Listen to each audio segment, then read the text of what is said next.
This is really important, or at least I feel like in our area it is.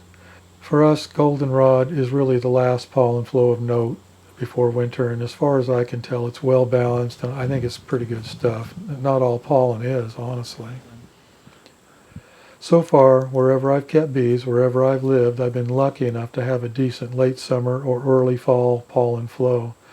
In my opinion, it'd be a lot harder to get a colony ready for winter without it. And the reason I think this is so important is that it promotes and supports what I call the fall buildup. It's like, when the colony's really getting prepared for winter. And it helps get the bees in good condition and just kind of builds them up for winter. It takes good nutrition to create the chemistry needed to build up the type of fat body that the bees need for good health and longevity. And pollen supplement, or so-called pollen substitute, is not the same. It may be helpful if there's no alternative, and I know a lot of people use it, but nothing beats Mother Nature when it comes to this sort of thing. Fresh incoming pollen triggers brood rearing better than anything else. It's actually even more stimulating for brood rearing than a fresh nectar flow or any type of feed.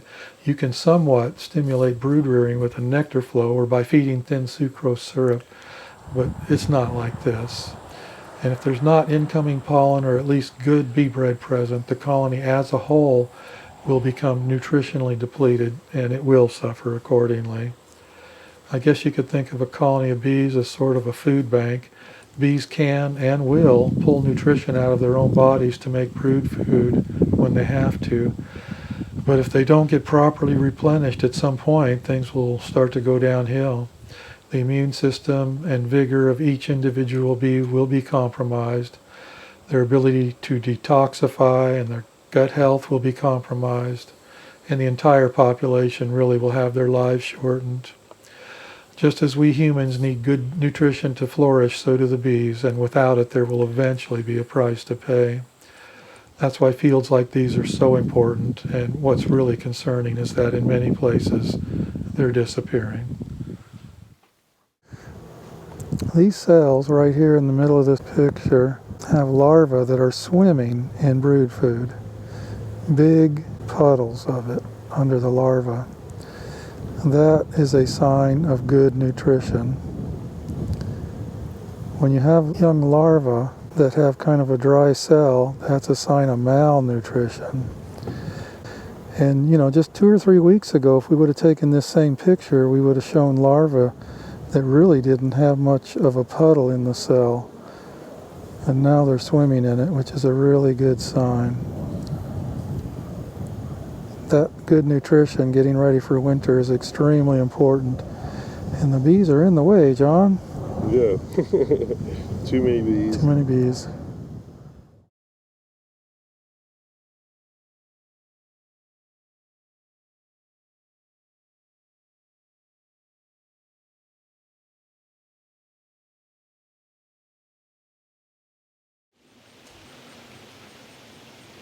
We're entering the final phases of our beekeeping season. Seems odd that it's all about to come to a close. We're feeding, last minute checks, make sure everybody's okay. A lot of our colonies are getting pretty heavy. This is the only yard we're using double screen boards for small nukes this year. Although we have more nukes, most of them are stout enough to overwinter in a 5-frame nuke box. These particular nukes are a little smaller, maybe 3 frames of bees. And something we're actually going to do today is check them closely and perhaps add another frame of brood, boost them with small frames of sealed brood from the mother colonies. Our brood rearing is coming to an end soon. By the 1st of November it'll be over, or relatively over. By mid-November I don't want to see any brood in the colonies, although some years we do, depends on the weather a lot. I really want to see them shut down so we can do an oxalic vaporization treatment here in about a month. Hopefully that'll go okay. Anyway, so what we got going on here is we've got inside feeders. You see one bucket there. We might put a few more buckets around. I'm really glad I did not feed our whole outfit with buckets, which is what we normally do, because that storm that came a few weeks ago would have spread all our feeder buckets all over creation. So I'm glad we've been feeding with inside feeders. I don't normally do that, but this year I just kind of felt like it was the right thing to do. Our sugar syrup is tightened up a little bit, a little thicker. We're no longer feeding 1-to-1. We're going thicker now, perhaps 1.5 parts sugar to 1 part water. We rarely do get around to feeding 2-to-1 because we're usually heavy enough early enough to where we don't have to resort to real heavy sugar syrup at the very last moment. Although if I needed to, I would.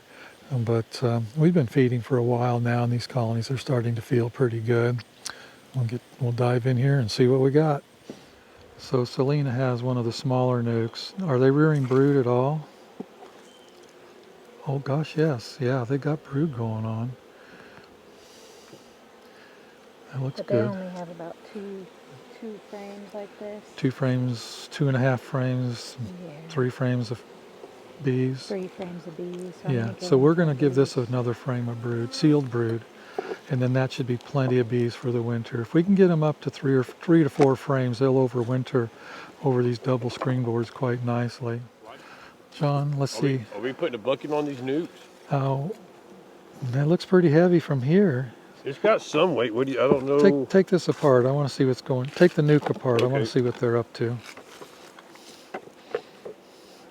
You already looked at the colony down below? I fed them. Fed them, yeah. Yeah, they're pretty, massive. Pretty stout, massive. Okay. Yeah. Yeah, they're a good. Okay.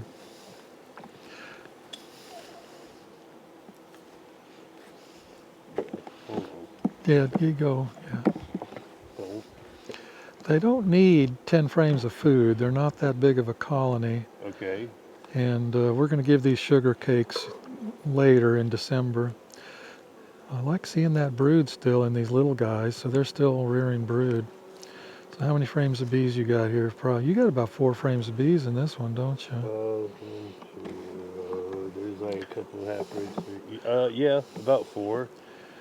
Yep. Is there Got another 3 frame? solid. Have you got brood on this other frame too? Yep. You do. Okay, that unit, I think that unit is good enough for winter.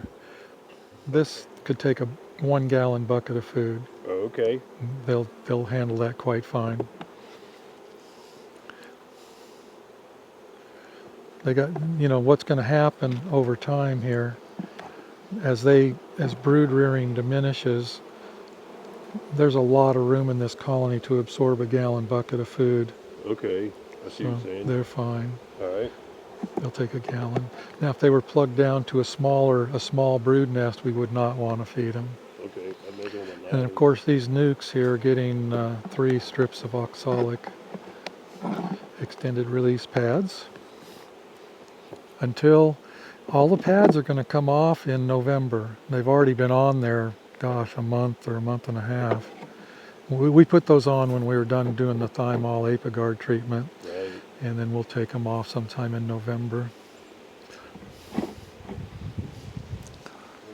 What's the next one look like? So this is nice and heavy up top. Okay. I'm just You've looking got a fair for amount of nice brood. frame of brood to boost that nuke. You got hatching brood? Mm-hmm. Okay, let's give that nuke that hatching brood then. Hatching brood is the absolute best. So that's one of our queens too. I can just tell by looking at the bees. There's so much dark.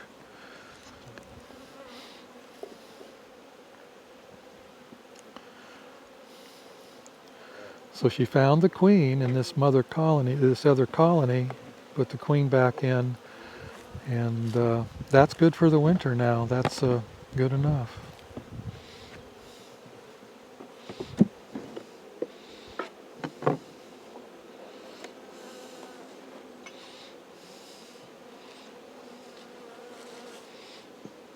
You can see how we have 2 feeders. We have a gallon and a half feeder in both of the deep brood boxes in this particular yard.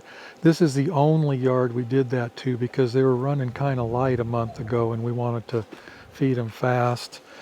And I know people have listened to me talk about using bucket feeders, that I prefer them, and I do prefer them. I just had a feeling a month and a half ago that I needed to do these inside feeders, and I'm glad we went that route after everything that happened. What's the next one, John? Oh, look, looking. I think they're okay. I think this is a good yard of bees. Yeah. Come over here, get some brood. Yeah, that's a good colony. These colonies are getting heavy now too. That double feeder thing is paying off. Hell yeah, yes sir. Yeah. Yes. Yes, sir.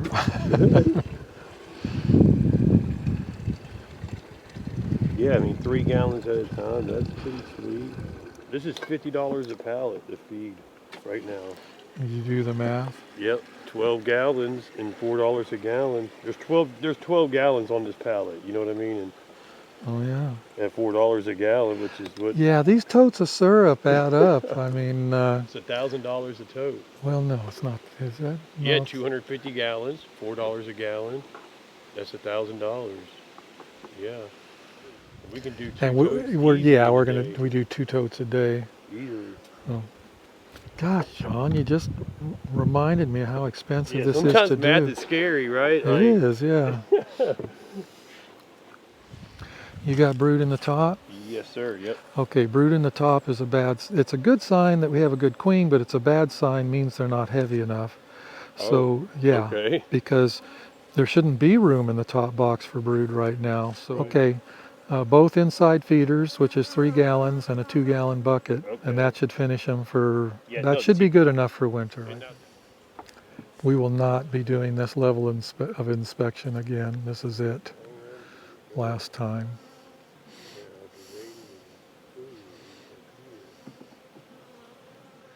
Something else weird is happening this year. We're used to the trees turning really nice colors before they lose their leaves. And a lot of these trees are losing their leaves before they turn color. They're just dropping their leaves, which normally is a sign of very dry weather, but it is not dry. So I'm a little puzzled as to what's going on here. Obviously some of these trees are going to turn color, but this is not normal. We're dropping leaves before they turn color, and it's not dry. I'm not sure what that means, honestly. I really don't know. Okay, this yard's being fed for the last time also. Several of them got a 2-gallon bucket. They all have a 1.5 gallons inside, and they're getting pretty heavy, and I think this will be the last round. Feels kind of good actually getting to the last round on some of these. Looking forward to getting to our winter chores. So this yard's done. Just got to come back in a couple of weeks and pick up the buckets. Won't even open them up again. We've already inspected them. We just lost 1 colony here. We had 1 queenless.